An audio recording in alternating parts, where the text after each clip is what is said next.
Bismillahirrahmanirrahim. Assalamualaikum warahmatullahi wabarakatuh.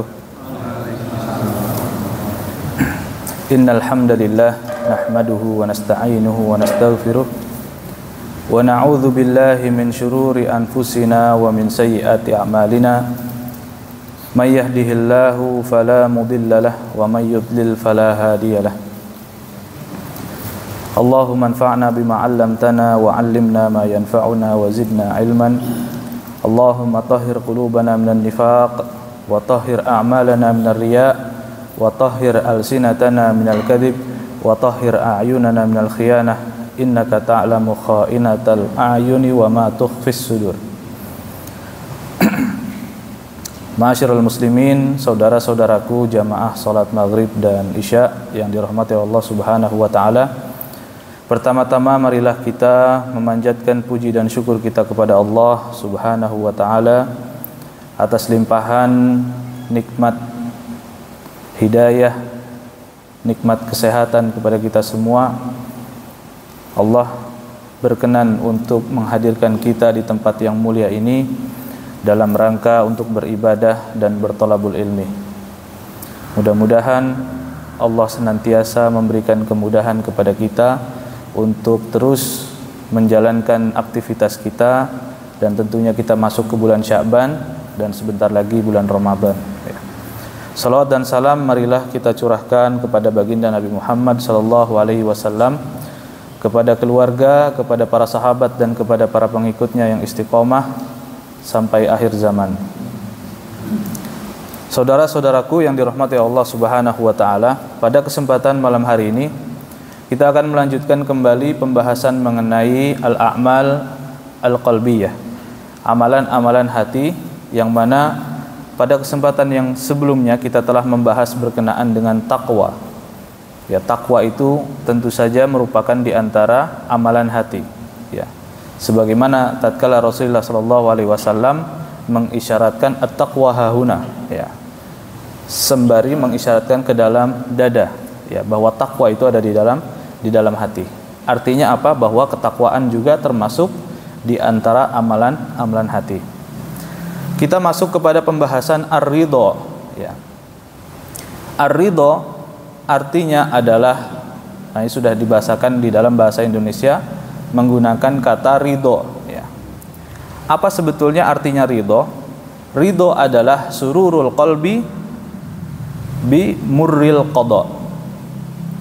Bahwasanya ridho adalah hati yang senang, hati yang lapang, hati yang riang gembira dengan ketetapan Allah Subhanahu wa taala yang terkadang datang dengan kesulitan, ya.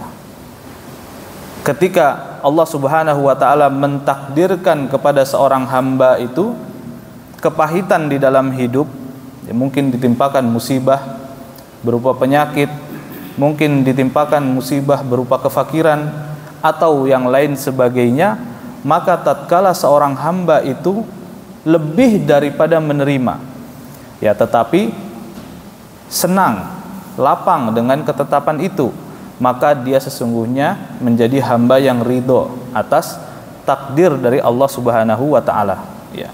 Maka di antara rukun iman yaitu adalah al-qada wal qadar, bahwa kita menerima ketetapan dari Allah Subhanahu wa taala baik dan buruknya.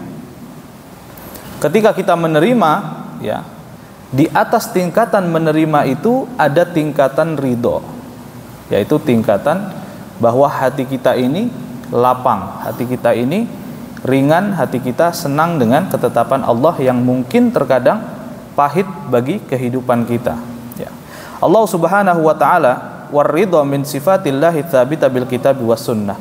Dan Allah Subhanahu wa taala juga memiliki sifat berupa ridho, ya.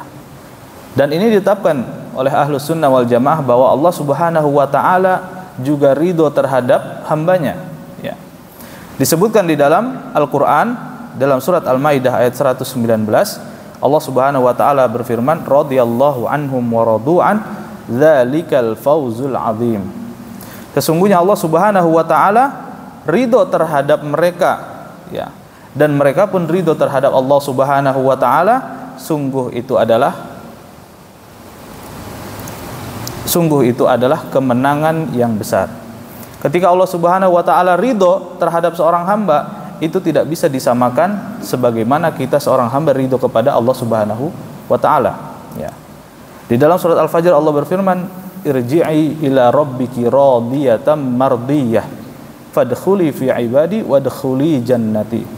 Allah mengatakan kepada jiwa-jiwa yang kembali kepadanya, ya, ketika seorang hamba husnul khotimah, maka Allah Subhanahu wa taala itu ridho terhadap hamba atas dasar apa? Atas dasar amalan-amalan baik yang telah diperbuatnya dan kemudian keimanan-keimanannya, ya, kepada Allah Subhanahu wa taala, ya. Jadi Allah ridho terhadap hamba tersebut dan hamba tersebut juga ridho kepada Allah. Atas dasar apa? Atas dasar janji-janji yang Allah akan berikan, ya, kepada hamba tersebut nanti di akhirat. Ya, maka di dalam hadis sahih Muslim dari Anas bin Malik radhiyallahu an, qala Rasulullah sallallahu alaihi wasallam, innallaha la yarda 'anil abd ay ya'kulal akalah fayahmaduhu 'alaiha aw yashraba syarbatan fayahmaduhu 'alaiha. Dan Allah Subhanahu wa taala itu ridho ketika apa? Ketika hamba itu memujinya.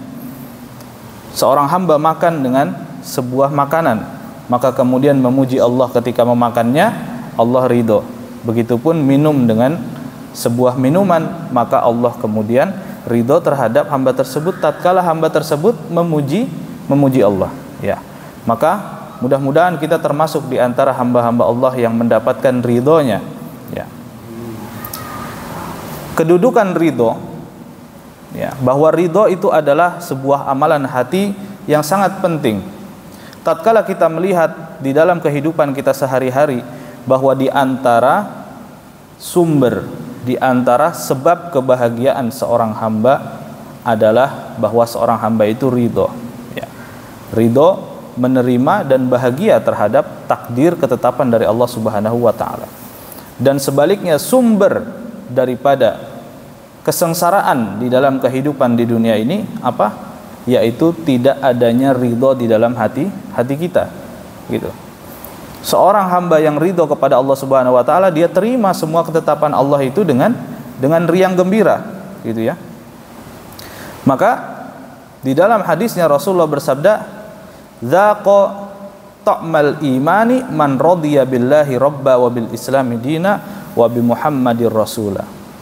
Seorang hamba yang mana dia sudah ridho bahwa Allah Subhanahu wa taala itu adalah Rabbnya, bahwa Muhammad itu adalah sebagai nabi dan Islam sebagai agamanya, dia sudah merasakan nikmatnya, indahnya keimanan, gitu, ya. Jadi penting sekali bahwa seorang hamba ini punya keridhaan di dalam hatinya, ya. Di dalam hadis yang lain, ya, min sa'adat ibni Adam istakharatullahi azza wa jal wa min sa'adat ibni Adam ridahu bima qadiyallah wa min syaqwat ibni Adam tarkuhu istikharatallahi min syaqwat ibni Adam sukhtuhu bima qadallahu azza wa jal. Nah, di dalam hadis ini jelas bahwa Rasulullah mengatakan kebahagiaan seorang hamba itu adalah tatkala dia itu menerima apa yang Allah pilihkan untuknya, gitu, ya. Istikharatullah artinya apa yang Allah pilihkan untuk hamba tersebut, ketika seorang hamba menerimanya, itu adalah sumber daripada kebahagiaan. Dan di antara sumber kebahagiaan yang lain adalah bahwa kemudian dia ridho, ya, terhadap apa yang sudah Allah pilihkan untuknya tersebut. Ya, mungkin terkadang di dalam kehidupan kita sudah memaksimalkan semua usaha kita, semua ikhtiar kita di dalam meningkatkan kebahagiaan, ya. Dalam versi kita sebagai manusia itu kita materialistik, betul, ya. Kita materialistik, kita mengukurnya dengan duniawi, ya, uang ataupun rumah yang mewah, istri yang cantik, kendaraan yang bagus dan lain sebagainya. Tapi ketika dia tidak menerima apa yang telah Allah berikan, ya, meskipun dia sudah memiliki harta yang begitu banyak di dunia ini, maka tidak ada kebahagiaan bagi dia, ya. Maka ridho itu sumber kebahagiaan. Sedikit apapun yang dimiliki seorang hamba, tatkala dia ridho, maka dia menjadi hamba yang begitu bahagia. Maka sebaliknya, wa min syaqwat ibni Adam, dan di antara kesengsaraan ya Bani Adam adalah meninggalkan apa yang telah Allah pilihkan untuknya, dan kemudian dia itu membenci dan marah terhadap apa yang telah Allah takdirkan baginya. Ya, jadi sebaliknya, orang itu ketika dia senantiasa tidak menerima apa yang dia punya, apa yang telah Allah takdirkan untuknya, baik dari mungkin kekurangan fisik, kekurangan harta, ataupun mungkin kekurangan-kekurangan yang lain dalam pandangan dia, maka sesungguhnya itu menjadi sumber kesengsaraan. Ya, sumber kesengsaraan. Ridho menjadi kunci bagi seorang hamba menjadi seorang yang berbahagia dalam kehidupan dia di dunia maupun di akhirat nanti. Gitu ya. Maka ini perlu untuk diperhatikan bagi kita semua. Farridho bil qada'i min asbabis sa'adah wat tasakhut ala qada' min asbabis syaqawah. Tatkala Rasulullah sallallahu alaihi wasallam kehilangan seorang putranya yang bernama Ibrahim, ya.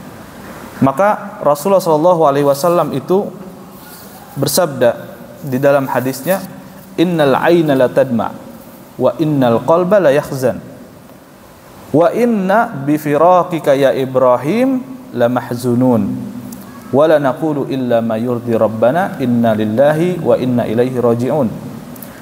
Rasulullah sallallahu alaihi wasallam juga seorang manusia biasa, ya. Tatkala ada hal-hal yang menimpa terhadap Rasulullah daripada musibah, maka Rasulullah juga menangis, ya, menangis terhadap kematian seorang anaknya yang bernama Ibrahim. Rasulullah tidak memiliki anak laki-laki. Sampai kemudian di Madinah Rasulullah punya anak laki-laki yang bernama Ibrahim, kemudian Allah panggil juga dalam keadaan masih kecil, ya. Maka kemudian Rasulullah menangis. Seorang sahabat bertanya kepada Rasulullah, "Ya Rasulullah, mengapa engkau menangis?" gitu. Bertanya, apakah engkau tidak menerima ketetapan Allah ini? Maksudnya begitu. Tapi kemudian Rasulullah mengatakan, "Innal aina la tadma." Sungguh mata ini akan menangis, ya. Dan hati akan bersedih. Dan sesungguhnya dengan kepergian Ibrahim ini kami bersedih, gitu kan.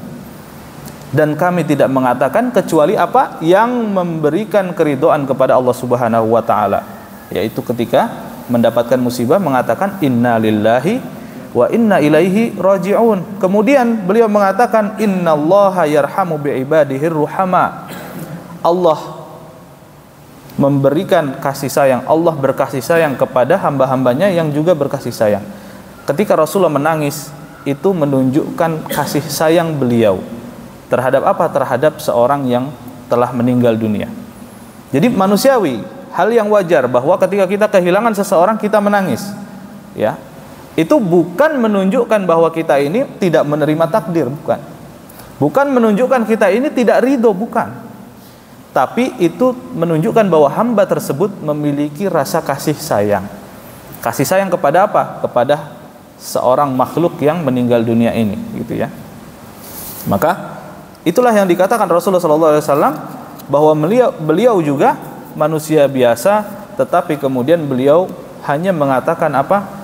Yang memberikan keridhaan kepada Allah Subhanahu wa taala, yaitu beristirja, membaca inna lillahi wa inna ilaihi raji'un. Wan nabiyyu sa'alallahu ar-ridha bil qada'i faqala fi hadisin tawil as'aluka ar-ridha ba'dal qada'. Dan hadis yang lain juga, hadis yang panjang, Rasulullah itu berdoa kepada Allah Subhanahu wa taala, ya Allah, aku meminta kepadamu keridhaan setelah qada. Ya, bahwa seorang hamba itu, ya, akan diuji keridhaannya terhadap apa yang menimpa daripada takdir Allah kepadanya setelah adanya qada, setelah adanya ketetapan dari Allah Subhanahu wa taala, ya, bukan sebelumnya. Kalau sebelum ditakdirkan sesuatu yang menimpanya dari musibah, itu disebut dengan azam. Berazam nanti saya akan berridho terhadap ketetapan Allah. Tapi belum teruji apakah dia istiqomah atau tidak. Tapi ketika sudah menimpa, maka disitulah hati itu akan terguncang, apakah dia akan ridho, ya. Maka disitu pertanyaannya. Kalau dia bisa istiqomah kemudian ridho, maka azam itu berubah menjadi ridho, gitu ya. Taib, jamaah yang dirahmati Allah Subhanahu wa taala, ada 3 macam ridho, ya. Di dalam pembahasan kitab ini Syekhul Islam Ibnu Taimiyah mengatakan ada 3 macam ridho, ya, yang bisa kita simpulkan. Yang pertama adalah ar-ridho bi fi'li ma amarallahu bihi wa tarku ma naha anhu. Yang pertama adalah bahwa seorang hamba itu ridho untuk menjalankan perintah-perintah Allah dan meninggalkan apa yang dilarangnya, ya. Bahwa di antara keridhaan kita selaku hamba Allah adalah bahwa kita menerima perintah dari Allah dan menjauhi larangan-larangan dari Allah, gitu ya. Menerima semua hukum yang Allah gariskan untuk umat manusia ini di dalam kehidupannya, kemudian kita ridho, ya, maka kewajiban bagi kita adalah untuk menjalankan semua hukum-hukum tersebut.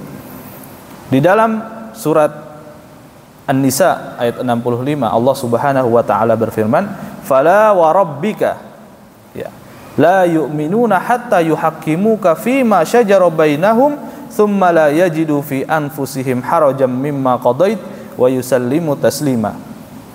Ya, tatkala para sahabat, di antara para sahabat terjadi perselisihan, maka mereka ini kemudian datang kepada Rasulullah sallallahu alaihi wasallam dan mengadukan persoalan mereka dan meminta Rasulullah untuk memutuskan perkara di antara mereka. Maka kemudian Allah Subhanahu wa taala menjelaskan di dalam ayat ini, "Fala wa rabbika," demi Allah, tidaklah seseorang dikatakan beriman hatta yuhaqqimuka fima syajara bainahum, sampai kemudian mereka itu meminta putusan perkara itu hanya kepada engkau wahai Muhammad. Gitu ya. Tsumma la yajidu fi anfusihim harajan mimma qadait. Kemudian setelah engkau memutuskan itu wahai Muhammad, mereka tidak mendapati di dalam hati mereka itu sesuatu yang mengganjal. Tidak boleh ketika Rasulullah telah menetapkan sesuatu, Allah dan Rasul telah menetapkan sesuatu, kita merasa ada sesuatu yang mengganjal bagi diri kita, gitu ya. Wa yusallimu taslima, kemudian mereka menerima dengan taslim, dengan ketundukan dan kepatuhan. Dan ini sebagai dalil bahwa kita selaku umat Islam hendaknya hanya berhukum kepada hukum Allah Subhanahu wa taala. Ya. Maka di dalam kehidupan berbangsa dan bernegara yang ideal, bahwa kita ini berhukum senantiasa dengan hukum yang telah Allah tetapkan. Ya. Baik itu di dalam Al-Qur'an maupun dalam As-Sunnah, dengan manifestasinya adalah penjelasan di dalam kitab-kitab fikih. Ya, baik itu urusan perkara jinayat, ya, perkara kriminalitas, pidana, atau dalam muamalat, ya, transaksi, atau di dalam keluarga, ya, ahwal syahsiyah, hukum keluarga, atau dalam perkara-perkara berkenegaraan yang lain, maka hendaknya kita itu senantiasa menerima semua yang Allah telah gariskan. Dan memang kita ini masih dilema, ya, kita masih memakai undang-undang yang mana diwariskan oleh para penjajah, gitu kan. Jadi penjajah mewariskan hukum KUHP kita itu masih berisikan hukum-hukum yang mana buatan manusia, gitu. Dan sampai sekarang masih belum. Tapi kalau ahwalus syahsiyah sudah ada kompilasi hukum Islam, ya, perundang-undangan untuk seseorang itu menikah, seseorang itu kemudian mewariskan dan lain sebagainya. Kalau muamalah itu juga masih belum, bahwa kita bisa melihat di negara kita itu masih menggunakan, ya, transaksi-transaksi yang ribawi, transaksi penipuan, gharar dan lain sebagainya. Maka itu sebetulnya artinya masih belum ridho dengan apa? Dengan ketetapan Allah Subhanahu wa taala dan Rasulnya, ya. Jadi belum sampai tahap ridho, gitu. Jadi ketika Allah Subhanahu wa taala sudah memberikan sebuah hukum, seharusnya kita ini nggak boleh ada yang mengganjal. Nggak boleh kita ini merasa kita ini lebih baik daripada hukum Allah. Terkadang manusia itu mengatakan hukum-hukum Islam itu sudah kuno, sudah tidak lagi relevan, gitu kan. Makanya mereka nggak mau pakai, gitu. Padahal ini salah, gitu ya. Sedangkan umat Islam itu seharusnya sudah berhukum dengan hukum Allah Subhanahu wa taala, gitu ya. Begitupun dalil-dalil yang lain menunjukkan kepada makna yang sama. Kemudian yang kedua adalah ar-ridha bima yaf'aluhu ar-rabb bi'abdihi minal masaibil lati yabtalihi biha kal faqri wal maradi wa huwa ar-ridha bil qada'il kauni al qadari. Ridho yang kedua adalah ridhonya seorang hamba dengan perbuatan Allah Subhanahu wa taala, yakni memberikan ujian kepada hambanya daripada musibah. Baik itu musibah berupa kefakiran, berupa sakit, ya. Maka disebut dengan ar-ridho bil qada'il kauni al-qadari. Ridho terhadap ketetapan Allah yang kauni, yang bersifat alam semesta, gitu ya. Maka sunnatullah bagi kita menjadi manusia terkadang sakit, gitu kan. Terkadang mungkin ada himpitan-himpitan ekonomi. Maka itu menjadi hal yang lumrah sebetulnya. Karena apa? Itu ketetapan dari Allah Subhanahu wa taala yang mengikat, gitu kan. Allah Subhanahu wa taala berfirman di dalam surat Al-Baqarah ayat 155, Allah berfirman, "Walanabluwannakum bisyai'im minal khaufi wal ju' wa naqsim minal amwali wal anfusi wath thamarat wa basyiris sabirin." Di dalam surat Al-Baqarah ayat 155 Allah berfirman, dan pasti kami akan memberikan ujian kepada kalian dengan apa? Sesuatu ketakutan, suatu ketakutan, al-khauf, wal ju', kelaparan, wa naqsim minal amwal, kekurangan harta benda, ya, terkena bencana kebakaran, kemudian gempa bumi dan lain sebagainya, kekurangan harta. Wal anfus, kematian daripada orang-orang terdekat. Wath thamarat, ya, kekeringan dan gagal panen dan seterusnya. Wabasyiris sabirin, berikanlah kabar gembira bagi orang-orang yang sabar. Dan Allah sudah memberikan kepastian, wala nabluwannakum, pasti, ya, la nabluwannakum, ada lam di situ, adalah penegasan dari Allah Subhanahu wa taala bahwa Allah pasti akan memberikan musibah. Ya, musibah itu tidak lain kalau enggak ketakutan pada diri kita bahwa harta kita berkurang, kelaparan, atau ada yang meninggal dunia, gitu kan. Nah, dari hal-hal ini merupakan ketetapan dari Allah yang bersifat kauni, gitu, bersifat kauni. Dalam ayat yang lain Allah berfirman, am hasibtum an tadkhulul jannata walamma ya'tikum mathalul ladzina khalau min qablikum massathumul ba'sa wad-dharra wa zulzilu.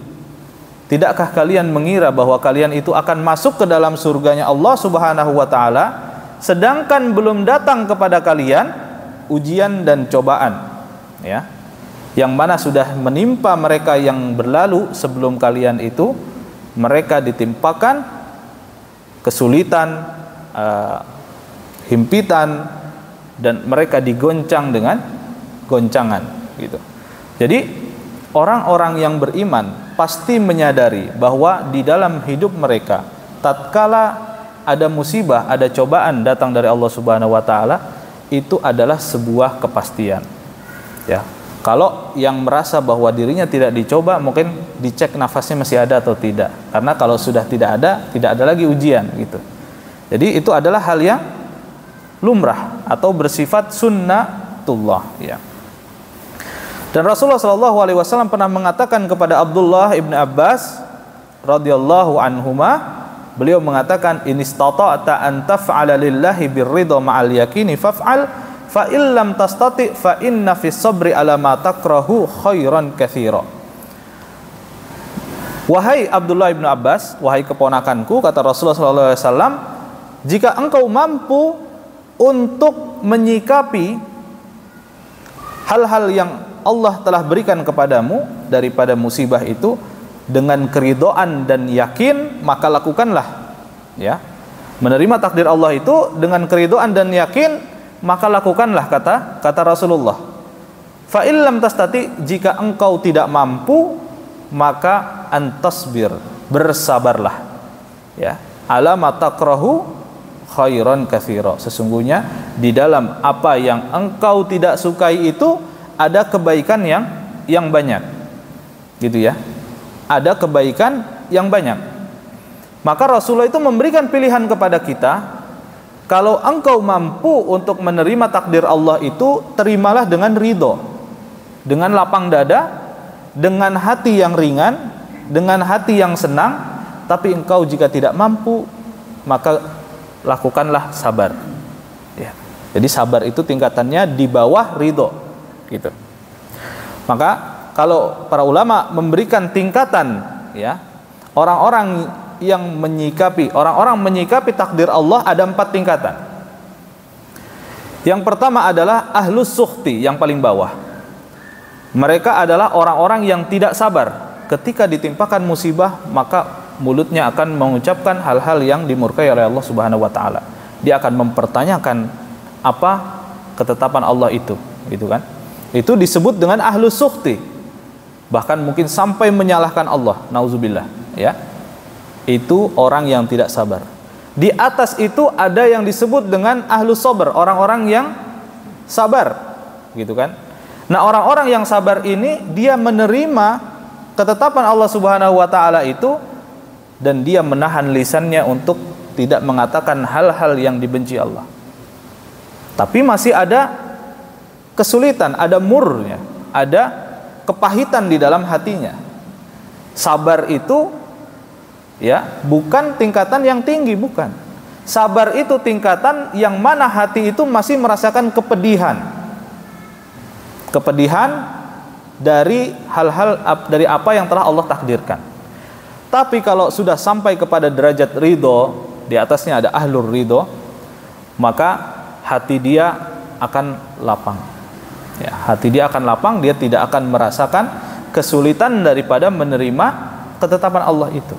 Dan yang paling tinggi adalah ahlus syukri, yaitu orang yang menerima ketetapan Allah itu dengan senantiasa bersyukur. Baik dan buruknya dia akan senantiasa bersyukur, gitu ya. Nah, itu tingkatan yang paling tinggi. Nah, di sini ada perbedaan di antara para ulama. Para ulama mengatakan apakah orang yang ridho itu harus atau wajib, gitu kan? Kalau ahlus sukhti, maka dia dekat kepada kekafiran, ya.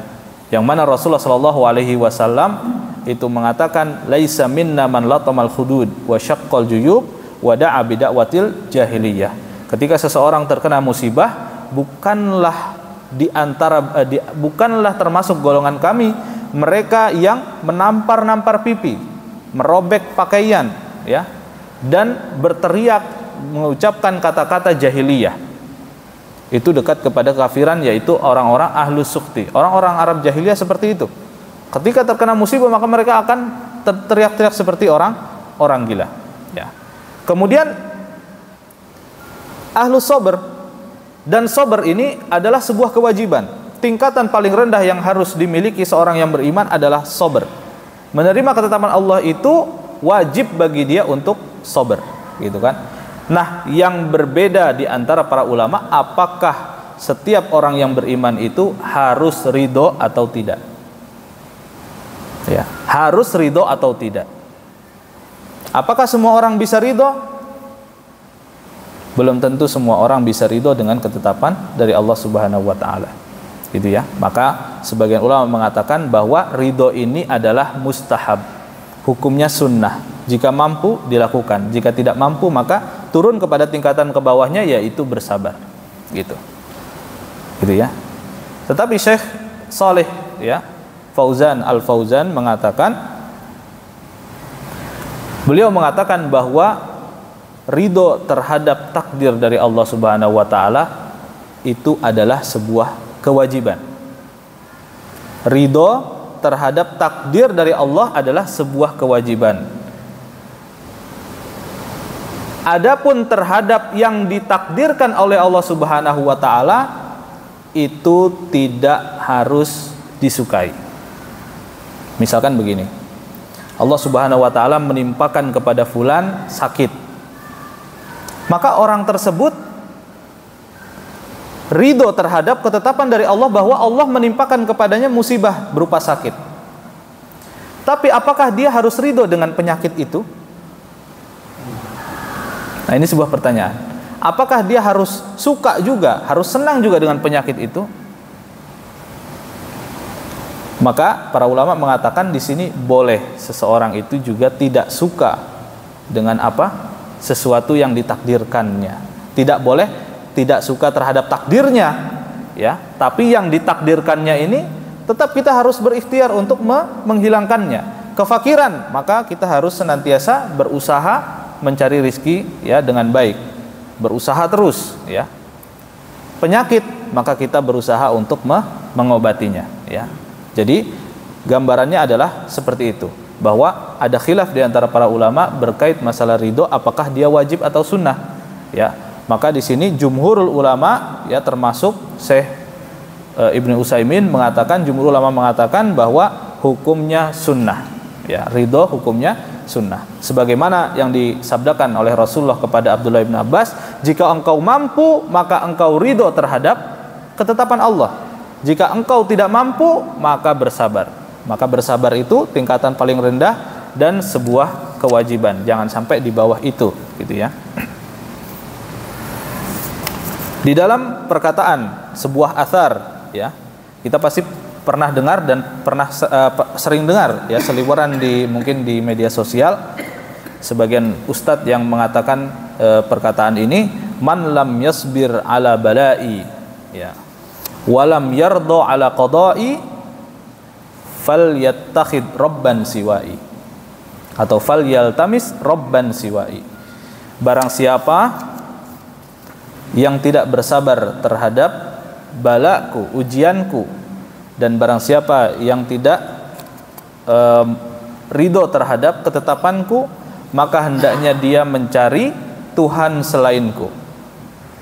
Nah, ini ada ustadz yang mengatakannya sebagai hadis, tetapi sesungguhnya bukan hadis ya. Ini adalah asar dari Bani Israel gitu kan. Jadi asar dari Bani Israel yang diriwayatkan sampai kepada kita, tapi bukan hadis. Bahkan disebutkan oleh sebagian ulama, kalaupun ada riwayatnya itu dhaif jiddan gitu ya. Nah, ini Ustadz Abdul Somad pernah membawakan perkataan ini ya, man lam yasbir ala balai walam yashkur ala na'mai walam yardo biqadai falyattakhid rabban siwai. Laisa bihadits, tapi dia adalah athar ya. Wa qala Umar ibn Abdul Aziz, ar-ridha qalilun walakinna sabr muawwilul mu'min.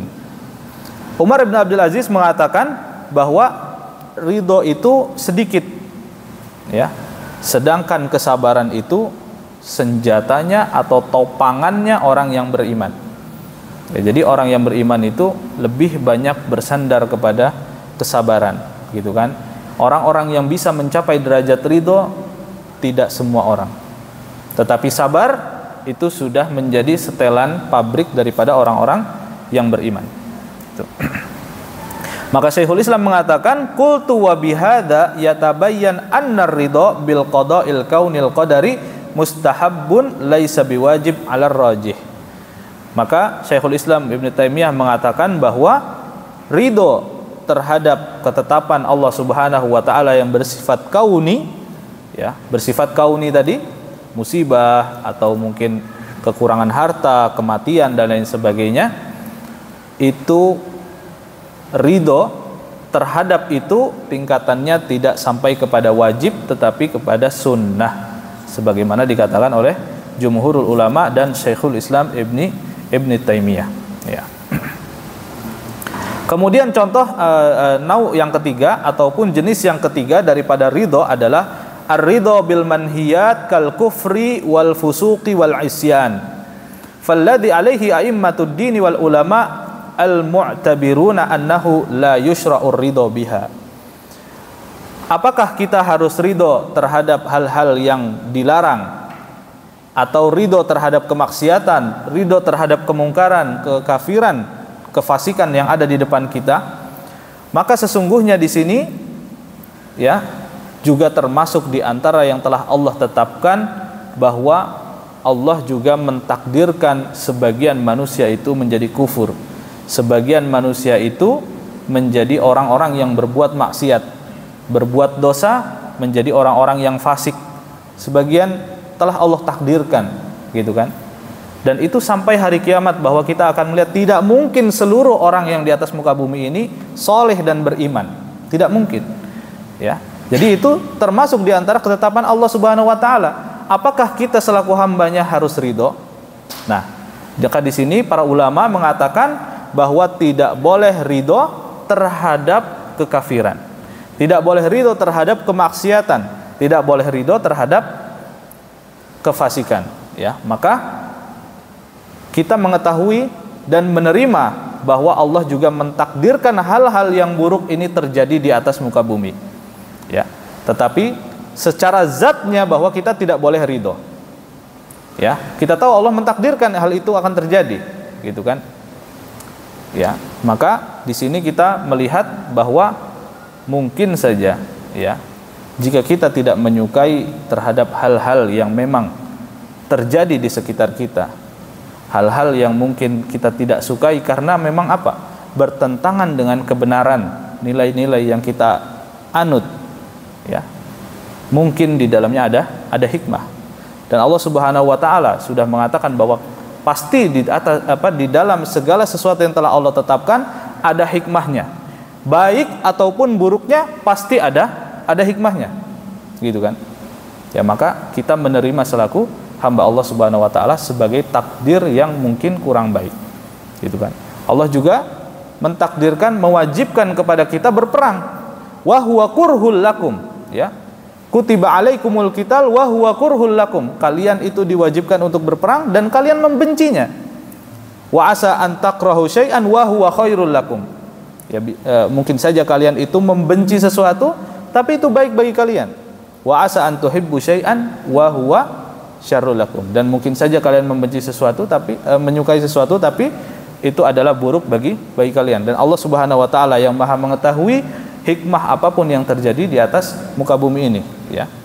Maka kita pun menghadapi kontestasi pilpres, kemudian pemilu dan lain sebagainya, kita melihat bahwa Allah juga memiliki ketetapan kauni di dalamnya. Ya, di dalam Al-Qur'an Allah berfirman, "Qulillahumma malikal mulk tu'til mulka man tasya wa tanzi'ul mulka mimman tasya." Dan Allah sudah mentakdirkan siapapun yang Allah kehendaki dia akan mulia, dan siapapun yang Allah kehendaki dia hina. Dan Allah akan mengangkat siapapun akan menjadi pemimpin kalau ia menghendaki, ya. Dan siapapun tidak menjadi pemimpin kalau dia menghendaki, gitu. Maka kita harus juga bisa menerima apapun yang telah Allah takdirkan, baik atau buruknya, gitu kan. Terus apakah kita harus ridho? Tidak boleh ridho apabila memang itu adalah sebuah kemungkaran, ya. Tidak boleh ridho, tapi ketetapan Allah kita harus terima. Mau bagaimana lagi, kita harus tawakal dan menerima. Ketika kita sudah sampai ujung daripada usaha kita, ikhtiar kita selaku manusia, dan sudah tidak ada lagi yang bisa kita lakukan, maka kita pasrahkan kepada Allah Subhanahu wa taala dan kita terima meskipun itu dalam pandangan kita buruk. Dalam pandangan kita buruk, tapi insya Allah di dalamnya ada hikmah yang begitu besar bagi kita, ya. Maka tiga itu, ya, tiga macam daripada ridho. Yang pertama ridho terhadap hukum dari Allah Subhanahu wa taala. Yang kedua ridho terhadap ketetapan Allah yang bersifat kauni, ya, bersifat sunnatullah. Kemudian ridho terhadap hal-hal yang memang dibenci seperti kekafiran, kefasikan dan kemaksiatan, ya. Ya. Jadi di dalam kekuasaan, ya, di dalam kekuasaan yang ada di dalam kehidupan kita di dunia ini, khususnya adalah kepemimpinan antar manusia, kita melihat di sepanjang sejarah, ya, sepanjang sejarah, siapapun yang dia mampu untuk mencapai tapuk kepemimpinan, maka dia akan dimuliakan. Meskipun orang itu melakukan segala cara, mendirikan khilafah Abbasiyah setelah Umayyah, apa yang dilakukan Abul Abbas As-Saffah, yang dilakukan adalah membunuh seluruh keturunan dari Bani Umayyah. Bani Umayyah itu dibunuh semuanya sampai tidak tersisa kecuali satu yang bernama Abdurrahman Ad-Dakhil. Tapi kemudian dia menguasai kaum muslimin, ya, dia menguasai kaum muslimin. Benci atau tidaknya, kita melihat bahwa sekarang ini yang menguasai kaum muslimin, yang menguasai dunia Islam ini bukan orang Islam. Suka atau tidak, itu harus diakui. Dan itu ketetapan dari Allah Subhanahu wa taala. Bagaimanapun mulut kita berbusa-busa untuk mengutuk Israel, itu sampai sekarang yang terjadi faktanya bahwa kita tidak bisa melakukan apa-apa. Sampai hari ini, gitu kan? Dan itu ketetapan dari Allah, ya. Ketika Israel Allah takdirkan bisa mengebom mereka, orang-orang yang tidak berdosa, anak-anak sipil dan lain sebagainya, itu ada hikmah di dalamnya dan itu ketetapan dari Allah Subhanahu wa taala. Begitupun terkait masalah Pilpres ini, ya. Dalam pandangan kita memang dia tidak mulia, ya. Tapi dia sampai kepada kepemimpinan itu. Mau tidak mau, meskipun nanti ada gugatan dan lain sebagainya, tapi kan tetap nanti pada ujungnya pun kalau misalkan tidak diterima gugatan tersebut, mau tidak mau dia naik, gitu kan? Maka di sini pun kita harus menerima sebagai ketetapan dari Allah Subhanahu wa taala meskipun kita tidak suka.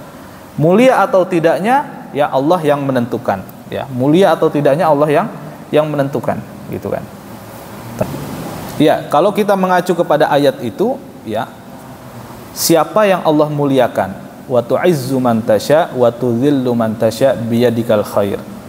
Ya, jadi itu di antara sebenarnya ayat ini konteksnya adalah sunnatullah. Sunnatullah ketika Allah sudah memberikan kekuasaan, gitu kan? Baik itu mereka yang beriman atau tidak beriman, baik atau buruk, ya mereka akan mendapatkan kekuasaan itu jika Allah kehendaki, gitu kan? Begitupun kemuliaan itu juga, ya tentu saja sebenarnya kemuliaan itu hanya untuk Allah dan Rasulnya dan kaum muslimin sebetulnya, ya. Tapi dalam konteks ayat ini berkaitan dengan kekuasaan. Ketika Allah sudah muliakan dia sebagai seorang yang berkuasa, ya mau tidak mau juga, ya itu pun akan terjadi, gitu. Dalam konteks ini ya mungkin tidak semua orang akan memuliakan, gitu. Begitupun ketika di zaman dahulu Abul Abbas As-Saffah mendirikan Daulah Abbasiyah, ya pasti di awal pun orang-orang pun membenci, membunuh dan lain sebagainya, ya mengkudeta Daulah Umayyah. Tapi ternyata kemudian Daulah Abbasiyah ini ilmu pengetahuan paling maju dalam sejarah Islam adalah pada Daulah Abbasiyah. Baghdad menjadi ibu kota yang begitu mulia, ya ibu kota ilmu itu waktu itu Baghdad, gitu. Ya, jadi wallahu taala a'lam, baik itu kemuliaan atau kehinaan Allah lah yang menentukan, ya. Apakah ke depan itu baik atau buruk Allah yang menentukan, gitu. Semua itu sudah ada di tangannya Allah. Ya kita sudah semaksimal mungkin untuk berikhtiar, ya. Kita hanya berharap bahwa ada hikmah yang begitu besar di balik peristiwa-peristiwa yang sudah ditakdirkan Allah ini, gitu. Mungkin itu aja jawaban saya, ya. Mungkin nanti kalau lebih lanjut lagi bisa dilihat dalam tafsirnya, ya tafsir Ibnu Katsir dan lain sebagainya. Wallahu taala a'lam bissawab. Taib, kita akhiri dengan hamdalah dan doa kafaratul majlis. Alhamdulillahirabbil alamin. Subhanakallahumma wa bihamdika asyhadu an la ilaha illa anta astaghfiruka wa atubu ilaik. Wassalamualaikum warahmatullahi wabarakatuh.